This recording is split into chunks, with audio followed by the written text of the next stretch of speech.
Tem um tipo de discussão que são as discussões políticas. Elas empolgam muito. É tipo futebol, são discussões que cegam. Então o camarada é de esquerda e ele detona a direita. O camarada é de direita, ele detona a esquerda. Fica aquela discussão inflamada, né? Então você vê idiotas falando de um lado, idiotas falando de outro. E o que define o que é um idiota e o que não é um idiota basta que seja alguém que não pense como você. Já é um idiota, isso é uma característica das discussões políticas inflamadas. Claro, quando são travadas na academia, quando são travadas num ambiente de reflexão, de estudos, até tem algum sentido, mas normalmente tem esse lado inflamado. Tem as discussões que são sociais, elas também mexem com as nossas emoções. Quando eu chamo de discussão social, são discussões que mobilizam a sociedade, né? Crimes, eles acabam produzindo uma discussão intensa sobre impunidade, sobre os limites da alma humana, os limites da loucura. Você vê as denúncias de feminicídio, você vê essa história de arrepiar aí desse tal de Ítalo. Acaba mexendo, a gente fica envolvido, né? E é difícil também a gente não ter uma predisposição a achar algo num determinado caminho e elas são mobilizadoras. Tem as discussões econômicas, por fim, e as discussões econômicas, elas mobilizam quando elas têm uma componente que impacta diretamente na nossa vida, sei lá, a taxa de desemprego vai para a lua ou desaba bastante, ou então você tem uma inflação de alimentos, né, como a gente viveu recentemente, e aí um produto sobe, estoura e tal, ou então eventualmente esse pacotaço, o tarifaço do Donald Trump, porque você sabe que tem um efeito sobre o emprego, muita gente preocupada, com razão, né? Não se sabe ainda o efeito do pacote, mas é uma discussão que ela tem uma origem econômica, alguns vão dizer política, mas tem uma consequência econômica e a gente acaba discutindo. Mas tem um tipo de discussão econômica que ela parece muito distante da nossa vida. Ela quando é apresentada, quando ela é tratada pelos economistas, pelos analistas, elas parecem tão distantes da nossa vida que parece que elas não são importantes. Só que elas são muito importantes. E eu queria chamar a atenção para uma que hoje é tema de destaque do jornal O Estado de São Paulo, que é o seguinte: o governo Lula vai totalizar nesse terceiro mandato quase 400 bilhões de reais em gastos não contabilizados na meta fiscal. 387,8 bilhões de gastos não contabilizados na meta fiscal. O que isso quer dizer? Quer dizer o seguinte: o governo vai lá e diz que a meta fiscal é de um déficit de 0,25% do PIB. E você fica achando que o governo vai gastar 0,25% do PIB a mais do que vai arrecadar, descontadas as despesas com juros e tal. Aí você para e pensa, bom, estamos indo num caminho interessante. Só que o que tem acontecido com a gestão da coisa pública por parte do governo Lula III? Que não é algo estranho ao PT. O PT ele tem esse hábito, mas no Lula III a coisa está mais séria. Eles têm as explicações, eles têm os motivos, sempre vão ter, né? Ninguém faz nada sem uma explicação, sem um motivo. Mas a verdade é que um pedaço importante das despesas do governo são retiradas do cálculo da meta fiscal.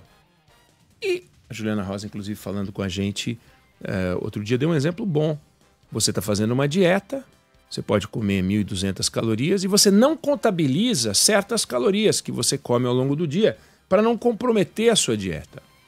Então você vai lá, tem que comer 1.200 calorias, você come 1.200 calorias, mas você come mais 2 bombons, você come um sanduíche, você diz, mas isso aqui não vai entrar na minha meta de dieta. E é assim que o governo está fazendo. Isso aqui não vai entrar no cálculo, isso aqui não vai entrar no cálculo, aquilo lá também não vai entrar no cálculo, isso aqui também não vai entrar no cálculo. Só que Os analistas, o mercado, os observadores, os investidores, eles não olham só para o gogó do governo. Eles não estão muito preocupados com aquilo que o governo conta de lorota. Eles estão olhando vários números. O Banco Central também. Então todo mundo está olhando vários números. E um dos números que a gente vê é a dívida pública.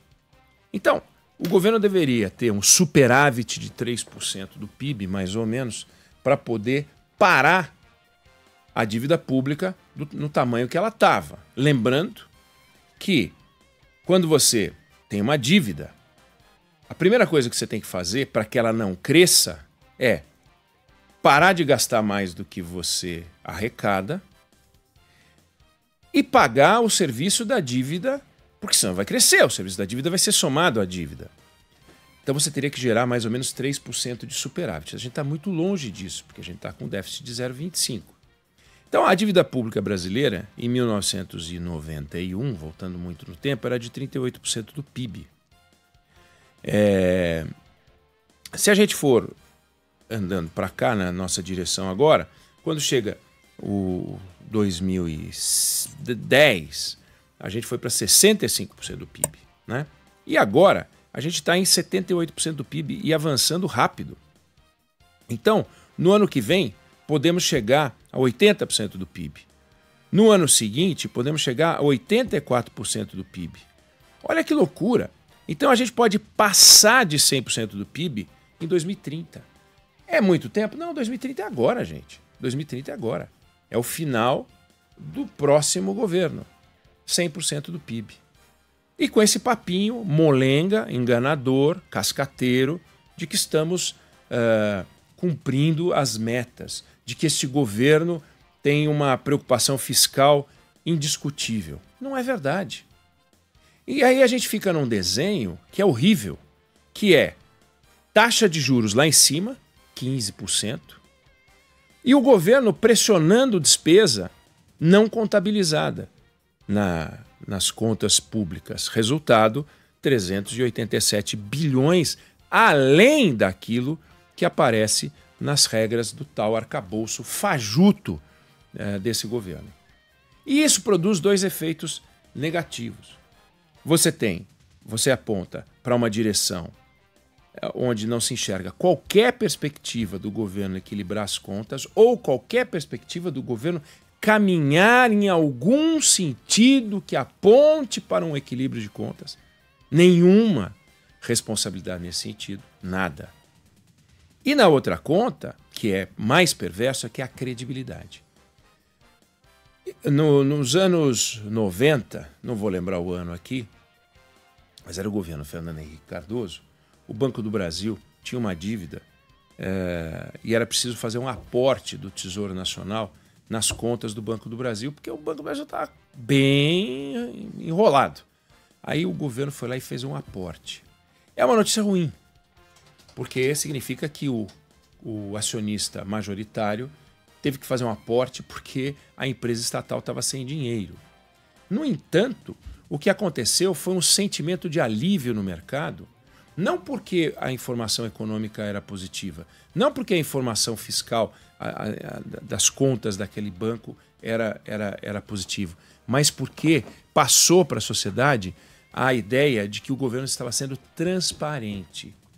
Eu não tenho dinheiro, o meu banco está em dificuldades, eu vou lá e faço um aporte.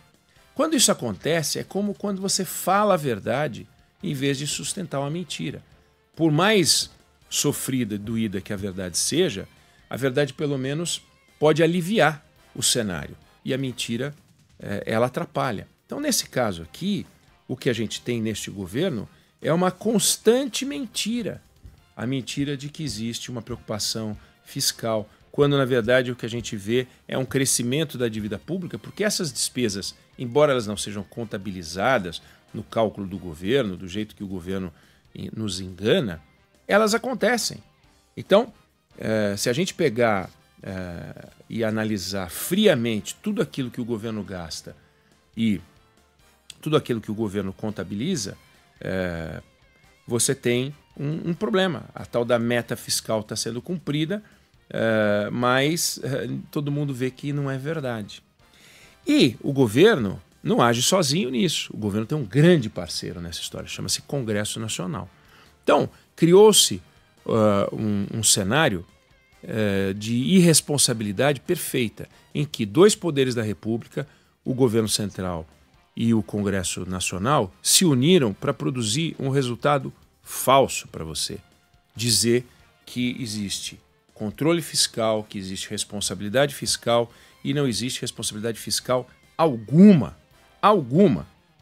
Resultado, a gente entra no ano de 2026 num momento de efervescência.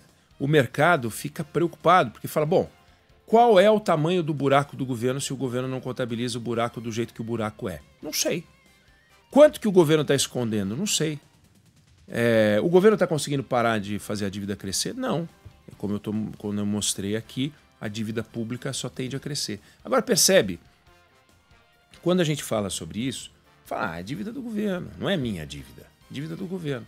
Mas não existe dívida do governo, porque o governo só conhece um dinheiro que ele usa, que é o nosso. Então, todo o dinheiro que entra no caixa do governo é nosso. É diferente do seu salário.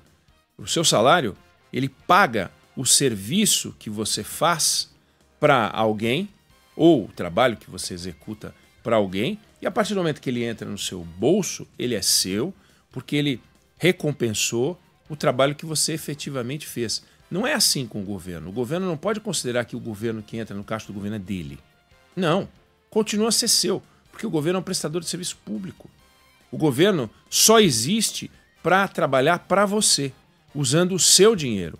E o que o governo está fazendo é aumentar a carga tributária, como aumentou agora recentemente com o IOF, aumentar a despesa do governo, como aumentou agora pela última vez nesse pacote de apoio aos exportadores. Eu não estou discutindo a qualidade do pacote.